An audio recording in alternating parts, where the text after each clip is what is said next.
सबसे बड़ी गलती तो यही है कि तुम लोग चौका लगाते हो। चौका लगना नहीं चाहिए, लगाना नहीं चाहिए। चौका हमेशा लगते रहना चाहिए। चौके को इतना कठिन बना दिया लोगों ने, इस पंचम काल में चौका इतना कठिन हो गया कि तुम लोग इतने अभक्ष और अशुद्ध खाने लगे कि तुम्हें चौका लगाना पड़ रहा है।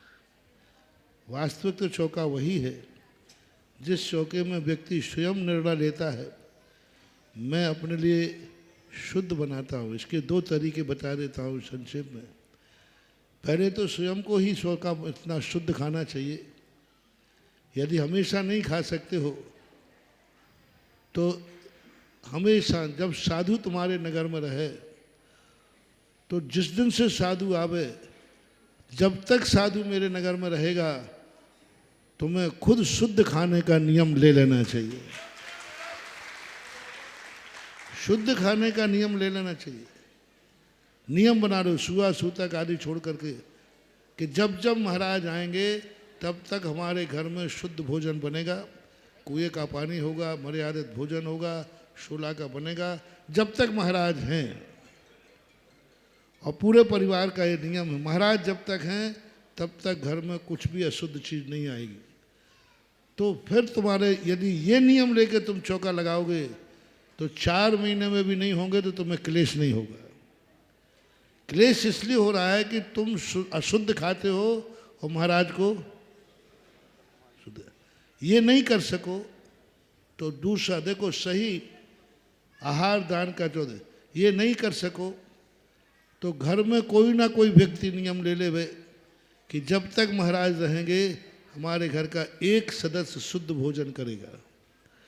अब वो भोजन किसके लिए बनेगा? उस व्यक्ति के लिए बनेगा। इतना नहीं कर सकते हो तो बारी बारी से कर लो।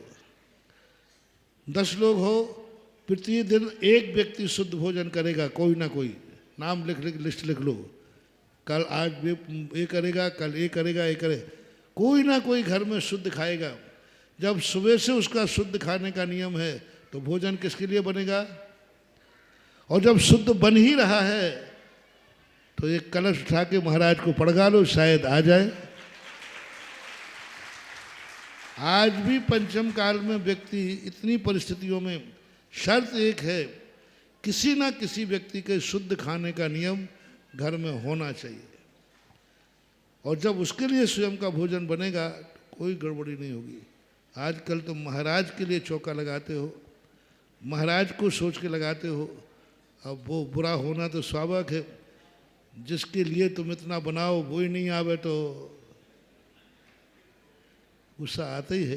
पर आना नहीं चाहिए, हमेशा सोचना चाहिए, परिस्थिति सोचना चाहिए। हमने पहले ही दिन कह दिया था, जो व्यक्ति अपना चौका लगाए उस दिन वो चौके गिन ले वे, जितने चौके हैं उसके बाद उसका नंबर शुरू होगा, ऐसा मानना चाहिए।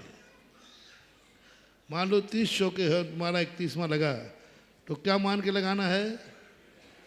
कम से कम 30 दिन तो खड़े, 31वें दिन के बाद फिर गिनती शुरू करना। अब मेरा नंबर आज शुरू हुआ, कब के बाद गिनना?